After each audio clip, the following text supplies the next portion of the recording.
Hey everybody, it's Michael from Wahoo Comics here with another haul and speculation video. And as usual, I've got a bunch of books I'm looking forward to showing you. Starting off with this one, Iron Man number 55, which is a book that I've wanted for a long time because it contains the first appearance of one of the most iconic characters ever, Thanos.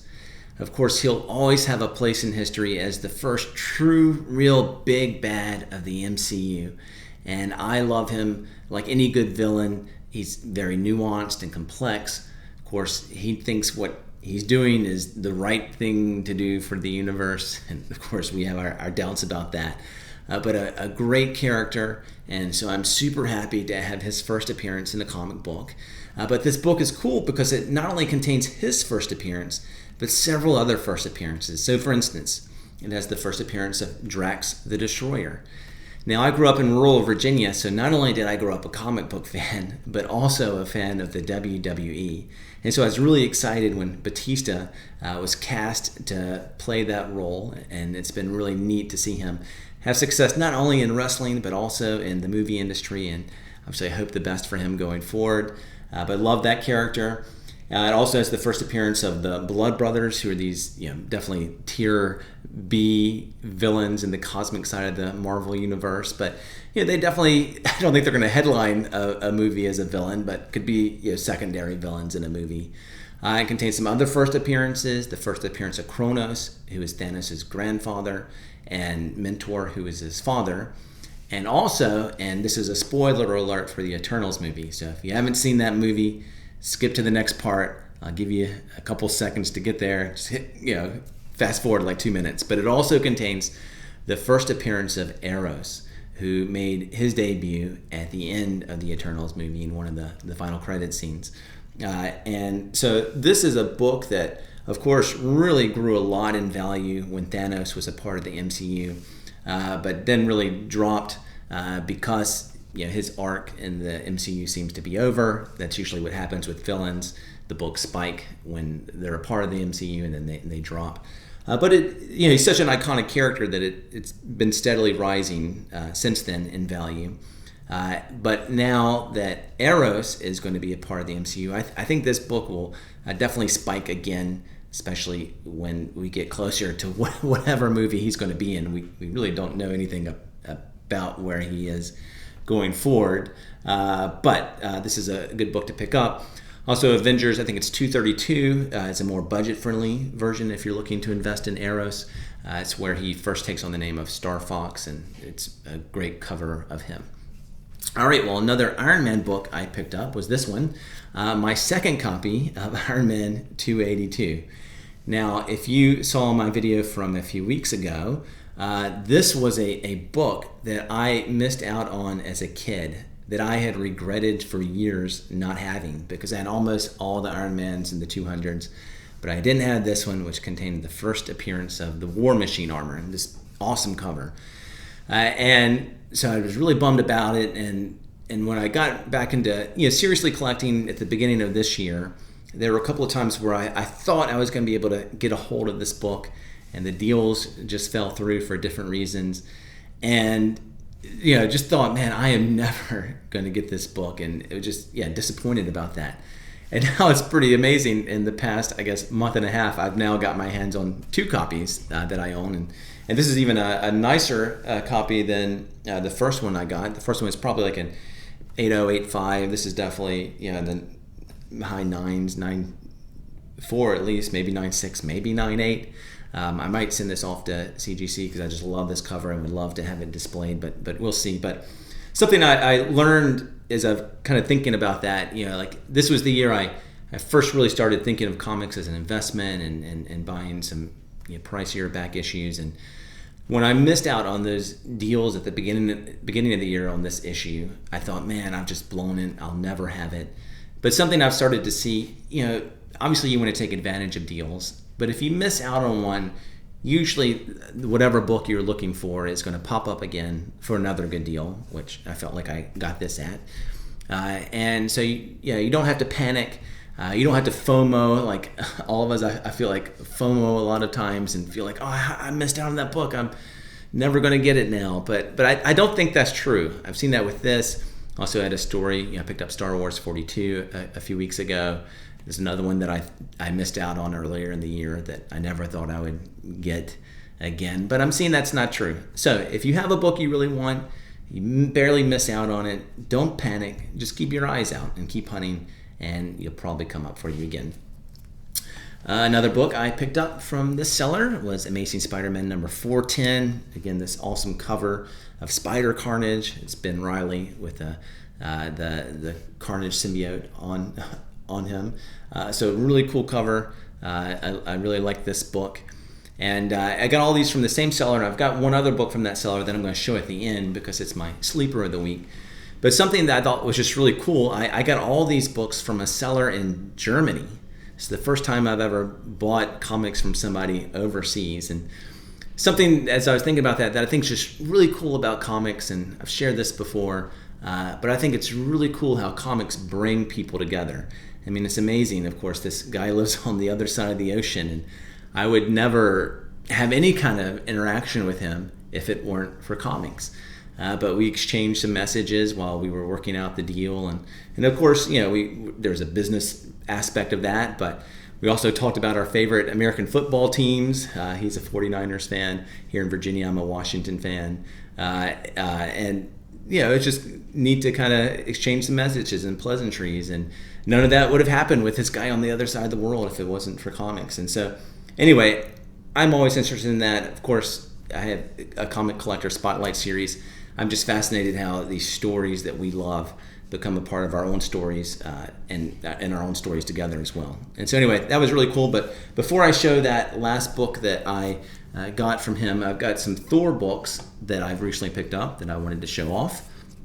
First of all, Thor number 300. And this contains the first appearance of the Council of the Godheads.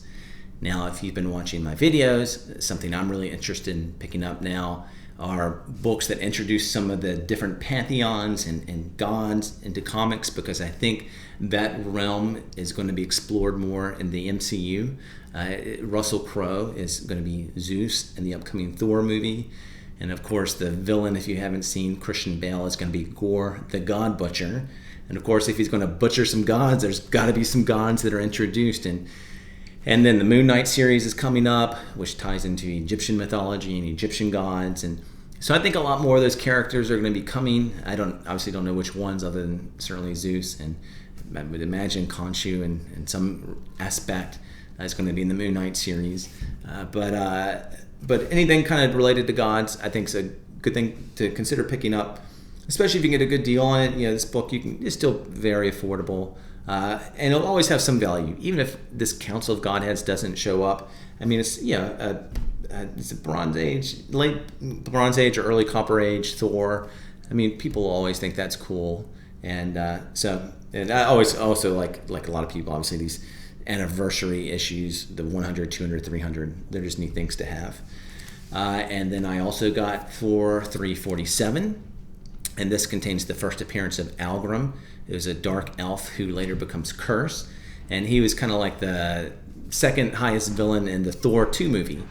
And so in terms of an investment, this book probably has already seen its day. I don't think Curse is coming back to the MCU. I mean, never say never. But I don't think this is going to be huge in value, anytime in the near future at least. But still, it's just a older Copper Age Thor book. It has a first appearance of a character who has been in a movie, and that's just something I think is always neat to have. And so I got this for just a couple of bucks, and so I'm happy to add that to my collection. Thor 391, and this contains the first appearance of Eric Masterson, who goes on to become Thor for a time, and then later becomes the hero Thunderstrike. And there's some speculation that Thunderstrike might come to the MCU, especially because there's been photos of Chris Hemsworth with kind of Thunderstrike armor and gear. And I don't think this is a spoiler alert. I mean, the movie hasn't come out, and I think everybody probably knows, but Jane Foster is set to become Thor in the upcoming Thor movie. And so then what happens to Chris Hemsworth? Well, maybe he becomes Thunderstrike, maybe not Eric Masterson, but who knows? But anyway, a lot of people think Thunderstrike could come.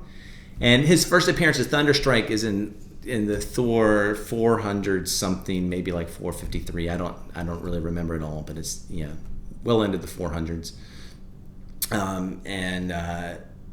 But here's his first appearance as a human before he becomes Thor, and also contains the first appearance of Mongoose. So if you're really on the hunt for tier D villains, you can pick it up for that reason as well. And the final Thor book I picked up was Thor Annual number 18. And this book really spiked over the summer because it contains the first appearance of Loki as a female.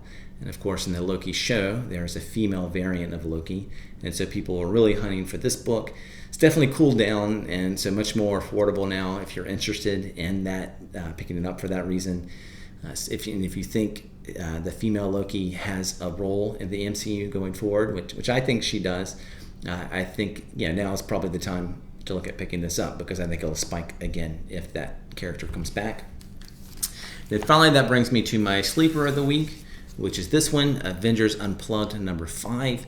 And so this contains the first appearance of the Monica Rambeau character taking on the code name of Photon. So if we know Monica Rambeau is going to be in the upcoming Marvels movie, but we don't know what her superhero name is going to be. And in the comics, she started off as Captain Marvel. Well, of course, we already have a Captain Marvel in the MCU, so she's not going to be that.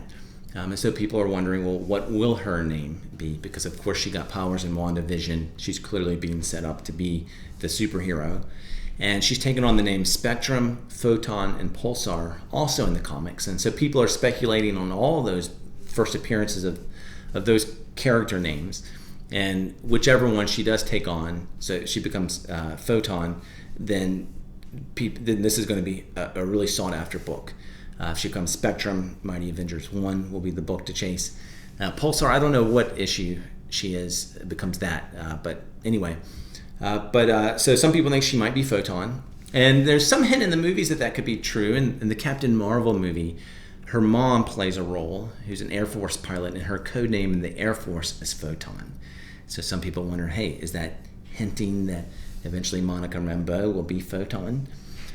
Personally, if I had to put money on it, I think she's going to be Spectrum, because in the Marvel's movie logo, there's some art that is the same art that is her logo as the Spectrum character. So I think that logo is hinting at her as Spectrum. And so Mighty Avengers 1 is the book that, if I could only buy into one book, that I would do. But I already had a copy of that.